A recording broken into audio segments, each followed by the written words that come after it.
Like for commanders, the one that's out on inspected, I basically made that like round about Christmas, and then I just forgot about it, and then I came back a month later and thought, fuck it, I'm finishing this, and it's very different from how it was in the original version. Like the original version was weak, because it was full of gaps. But I think having some time away from the project gives you some time to think about what's going to go in those gaps. Even if you aren't thinking about it every day, your mind is just always going to be coming up with some patterns and something to do.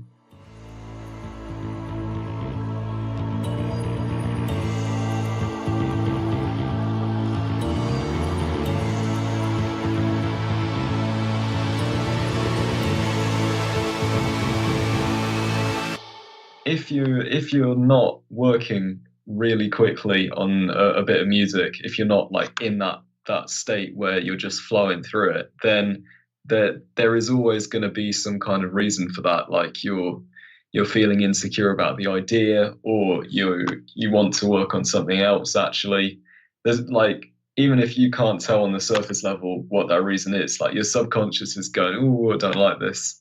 And for me, that is like always a flat out symbol. Just stop working on that bit of music and do what you want to do. Because like one session where you're really into it, really focused for even just like 2 hours will always be better than like spending a whole week dipping into an idea, not coming up with anything good, and having to scrap bits of it, that kind of thing.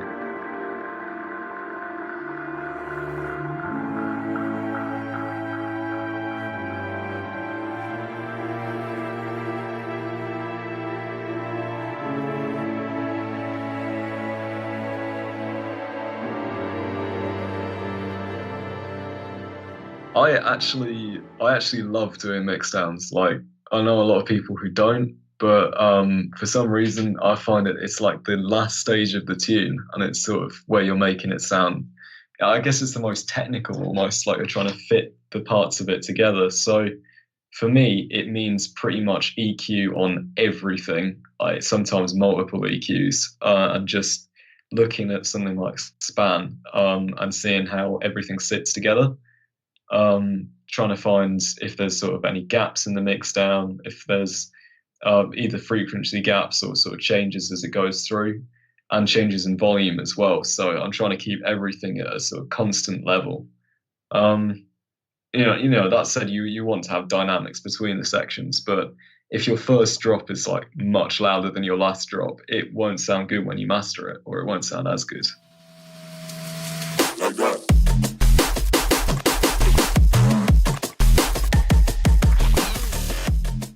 I know a lot of people have different opinions on what you should have on your master, if you should mix with a mastering chain on, and like different people get different results. And for me, I find the cleanest result is just doing nothing on the master and then mastering it separately.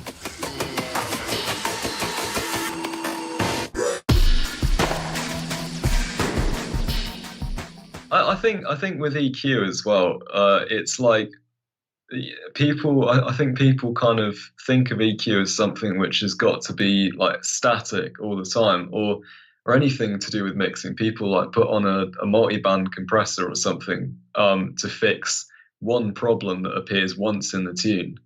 And for me, I just automate an EQ. I just have an EQ on for that bit and then off for the rest. And like that is almost the same as just splitting something off onto a separate track and EQing it separately. But I find that's quite a cool way of working, and it's a good quick fix. And it doesn't like it doesn't matter that there's a technically better way of doing it with like multi band compression or whatever, because if it works and it sounds good, then it is good.